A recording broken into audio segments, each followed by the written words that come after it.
అక్షయ్ చెప్పినప్పుడు కొంచెం మనం ఇది క్లియర్ అవుట్ చేసుకుందాం, ఎక్కడికో వెళ్ళిపోతుంది ఇది, ఒక మిస్ అనుకుంటే సంథింగ్ అది ఆయన మెన్షన్ చేసినప్పుడు, సో ఇది కొంచెం ఎక్కడికో వెళ్తుందన్న ఫీలింగ్ అని మీకు అనిపించలేదు ఎప్పుడు?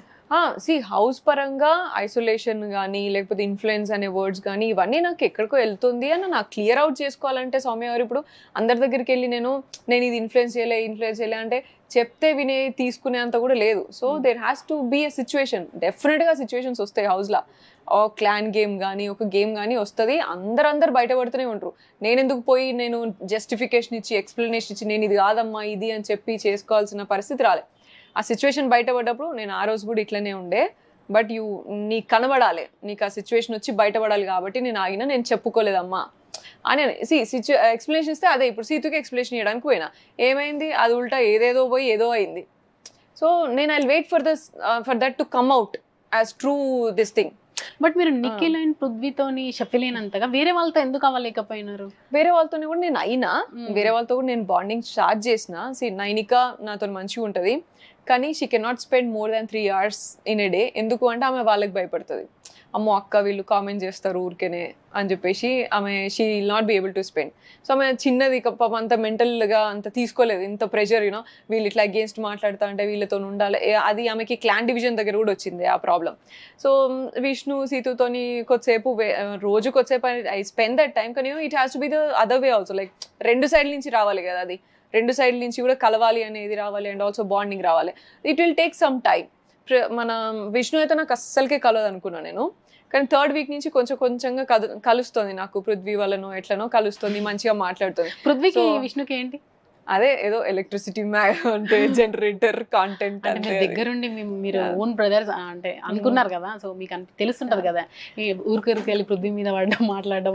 పృథ్వీతో చెప్పింది I have feelings for you అని చెప్పింది. ఫస్ట్ ఏమో బ్రదర్ అన్నది డైనింగ్ టేబుల్ మీద, తర్వాత కాంటెంట్ అన్నది, తర్వాత ఇవన్నీ చూపించలేదు. Feelings for you I have feelings for you అన్నది పృథ్వీ నాకు వచ్చి షేర్ చేసుకున్నాడు. మా ముగ్గురికి యష్మి నిఖిల్ నేను ఉన్నప్పుడు ఫ్రైడే నైట్ అని కూడా షేర్ చేసుకున్నాడు. అంటే ప్రతి ఒక్కరికి మీరు క్లాన్ లోకి వెళ్ళాలనుకుంటున్నాం అని అన్నప్పుడు వీడికి నా అవసరం ఉంది, గైడెన్స్ అవసరం, వీళ్ళకి నేను లేకపోతే ఈయన ఉండగలడు అనేది ఎందుకు మీరు పదే ఆ మాట తీస్తారండి?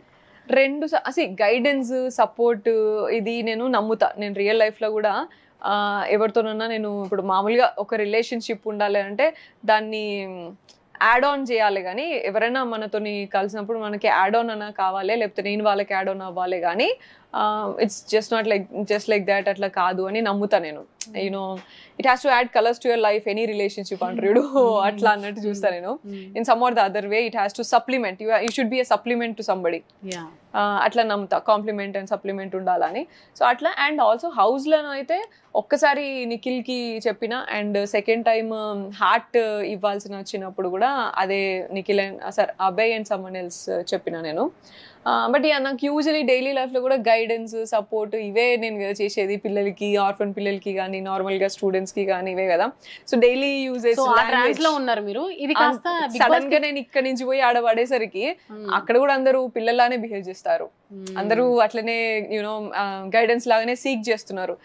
ఏం చేద్దామంటారు సోనియా గారు, ఇదేం చేద్దామంటారు, ఇట్లా అనేసరికి నాకు అదే అట్మాస్ఫియర్ అయిపోయింది. So I use those words regularly అట్లా అంతే. సో మీరు వెళ్ళిన తర్వాత సెకండ్ థర్డ్ వీక్ లో ఆర్జీవి గారు ట్వీట్ చేశారు సోనియా యూఆర్ డూయింగ్ వెల్ అని చెప్పి. సో ఇప్పుడు ఆఫ్టర్ ఎలిమినేట్ మాట్లాడారా?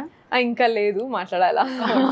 తన ఒపీనియన్ స్ట్రెంగ్త్ అండ్ యాటిట్యూడ్ అని చేశారు. స్ట్రెంగ్త్ యాటిట్యూడ్ అంతా బాగుంది. సో ఆర్జీవి గారు ప్రతిసారి ఒక బిగ్ బాస్ కంటెస్టెంట్ కి ట్వీట్ చేస్తారు బాగా ఆడుతున్నావు అది అని చెప్పి.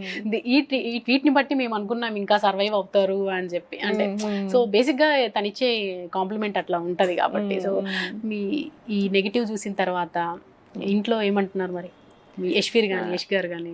యష్ తోని అసలు లేదు, Yash is very strong and he knows me well. So ఏం లేదు, కొంచెం పేరెంట్స్ సైడ్ నుంచి కొంచెం లైక్ టఫే ఉన్నది, అయినా సరే వాళ్ళకి నేనేంటో తెలుసు and they trust me a lot. వీళ్ళందరికీ నేను ఒకరిని నచ్చితే ఒకరిని హార్ట్ఫుల్గా తీసుకుంటే ఎట్లుంటా అనేది వాళ్ళందరికీ కూడా తెలుసు. నేను బాండింగ్ ఎట్లా ఉంటా, నేను మాట్లాడినప్పుడు ఎట్లుంటా, ఇవన్నీ వాళ్ళు ఉన్నదే చూసిరు. బయటికి కొంచెం అటు ఇటు కట్ చేసి చూపించిన చూసిరు, కొంచెం అది కష్టంగానే ఉండే. But they believed in me. ఇది ఫస్టే పెద్దోడు చిన్నోడు అని మాట్లాడింది, సో ప్రాబబ్లీ ఇట్లనే కనెక్ట్ అయ్యి ఉన్నది కావచ్చు, ఇట్లనే అని నమ్మిండ్రు.